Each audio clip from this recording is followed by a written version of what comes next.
Hello, tonight we're going to read The Berenstain Bears and Too Much Vacation.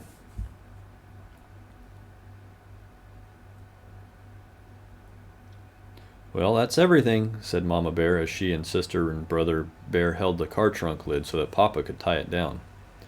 Not quite, said Papa, running back into the treehouse. We almost forgot the camera.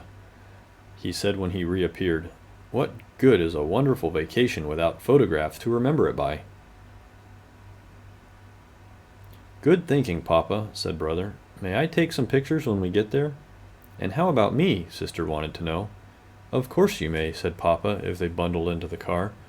We're all going to take pictures of the most wonderful vacation the Bear family has ever had. All right now, everybody buckle up and we'll be on our way.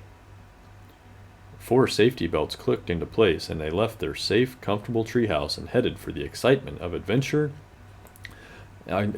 and adventure of a vacation high up in the wilds of the Great Grizzly Mountains. It had been Papa's idea to take their vacation in the Great Grizzlies. It'll be a real wilderness experience. We'll live off the land. We're getting too soft here in the valley with all our supermarkets and other conveniences. When he saw the ad in the newspaper, there was no holding him.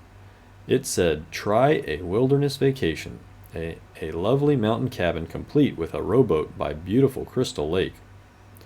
"Ah," said Papa, painting beautiful word pictures, "to wake with the rising sun and catch our breakfast from a clear mountain lake. To bathe in the sparkling water. To snack on delicious wild berries as we tramped the mountain trails. To gaze at the beauty of a mountain sunset. Then to sleep through the peace and quiet of a mountain night far from the noise of traffic and neighbors barking dogs." It all sounded great to the cubs. "What kind of fish will we catch, Papa?" asked Brother. "Trout, no doubt," he answered with a supreme confidence. But Mama wasn't so sure he would catch anything. So when she packed, she took along some canned goods in case the trout weren't biting, and some books and games in case of a rainy day. "I can almost taste that fresh-caught trout," said Brother as the road led ever higher into the mountain forest. "And I can almost taste those yummy wild berries," said Sister. "And don't forget my terrific wilderness stew," said Papa as he turned onto an ever steeper road. "But we didn't bring things for stew," objected Mama. "All we brought were some canned goods." "Of course we didn't," laughed Papa. "I'm talking about my special live-off-the-land survival stew. It's my secret recipe. I make it from bark, leaves, and roots that I find in the woods." "When will we get there?" asked the cubs. "Very soon. I can tell by the smell of that mountain air," said Papa, taking a deep breath. "That's not mountain air," complained Brother, making a face. "That's a skunk." Said Papa, wrinkling his nose. "A good time to start taking those pictures," thought Mama. "Phew," said Papa. "Click," said the camera. "There's the cabin," shouted Sister as they rounded a bend.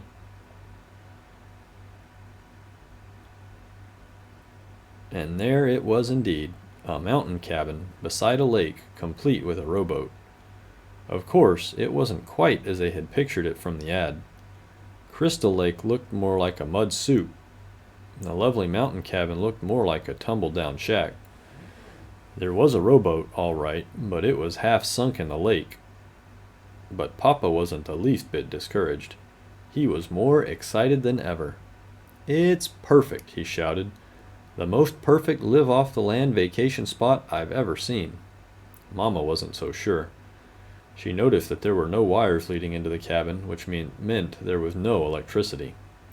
"That's the last thing we need," scoffed Papa. "What you need on a live-off-the-land vacation is plenty of can-do spirit and lots of forest smarts, and I've got enough of those for all of us." He took a cooking pot and a folding chair from the car trunk. "Here," he said, making a seat for Mama. "This is a vacation. You relax while I gather the fixings for my fabulous wilderness stew." "And you two tidy up the cabin," he called to the cubs as he headed into the forest with a cooking pot.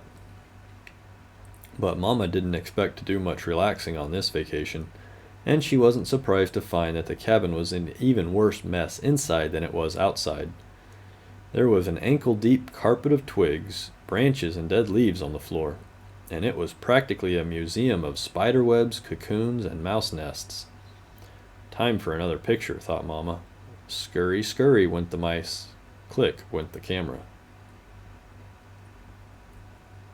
"What's this?" asked Sister as she cleaned leaves out of the sink.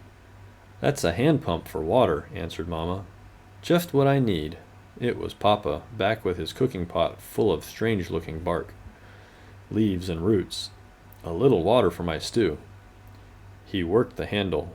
The pump gurgled and squeaked, and after a while began to squirt water, rusty brown water.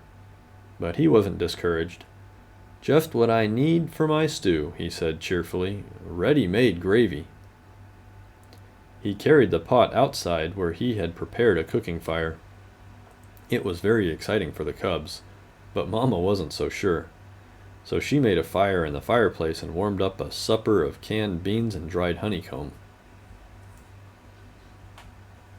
When Papa cried, "Stew time!" the cubs ran out for a first taste.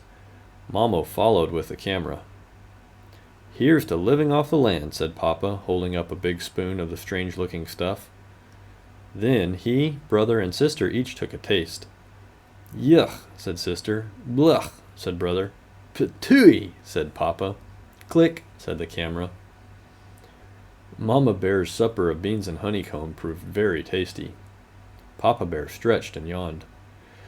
"Now, early to bed so I can get up with the sun and catch our breakfast." The sun did rise, and it was very beautiful, but Papa snored right through it. The frogs, crickets, and owls had made such a racket during the night that he hadn't fallen asleep until just before the rising sun lit up the sky. Papa began to get a little discouraged when he went out to catch breakfast. The boat sank as soon as he stepped into it, and all he caught was a gloppy mudsucker that made sniffling noises and stared. "Snuffle, snuffle, glop," said the mudsucker. "Click," said the camera. It was Papa's turn to snap the picture when Mama and the cubs tasted the wild berries. The thorns were something fierce, and the berries were so sour even the birds puckered. Later, there was a perfectly beautiful sunset, but the bear family didn't get to see much of it. They were too busy swatting the swarms of hungry mountain mosquitoes that swooped in from the lake. "Live off the land, you say?" shouted Mama as they ran for the cabin. "With all these thorns and mosquitoes, it's more like the land is living off of us." It began to rain just as they reached the cabin, but the roof leaked badly, and pretty soon they had more leaks than they had pots and pans. They spent a miserable night. By morning they were soaked to their fur, and there was a foot of water in the front stairwell. "Don't worry," said Papa. "The rain can't last forever, and just as soon as I sweep out this water—" But instead of Papa sweeping the water swept Papa out the door, down the muddy slope, and into the muddy, mucky lake. When Mama and the cubs reached him, he looked more like a mud ball than Papa Bear. "Say," he said, looking up at them, "I have a terrific idea. Let's go home." So the bear family loaded the trunk, put the car top up, bundled into the car, and bumped and splashed down the mountain in the driving rain. The rain had stopped, and the sun had come out by the time they reached the valley, and their treehouse had never looked so good to them as it did that day. The next day, Mama took the film to the camera store to be developed. When the pictures came back a few days later, the bear family wrote titles on them.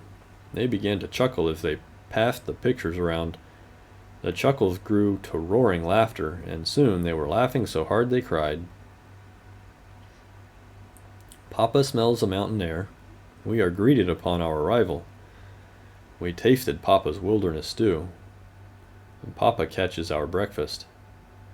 Our first taste of wild mountain berries, and Papa decides it's time to go home. And every so often through the years, they take out those pictures and have an absolutely wonderful time enjoying the worst vacation the Bear family ever had. The end. I hope y'all enjoyed. A special shout out to Charles and William. I love y'all. Good night.